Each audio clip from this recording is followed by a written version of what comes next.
আজকের এই ইফতার মাহফিলে সঙ্গত কারণেই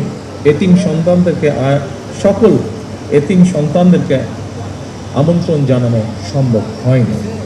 তবে এতিমদের ব্যাপারে রাষ্ট্র এবং সরকারের দৃষ্টিভঙ্গি তুলে ধরার ক্ষেত্রে এই ইফতার মাহফিল অবশ্যই একটি প্রতীকী তাৎপর্য বহন করে। এই ইফতার মাহফিলে এতিমদের প্রতি বিত্তবানদের দৃষ্টিভঙ্গি এবং দায় দায়িত্ব পালনের ব্যাপারে একটি ইতিবাচক বার্তা দিবে বলে আমি ব্যক্তিগতভাবে দৃঢ়ভাবে বিশ্বাস করি।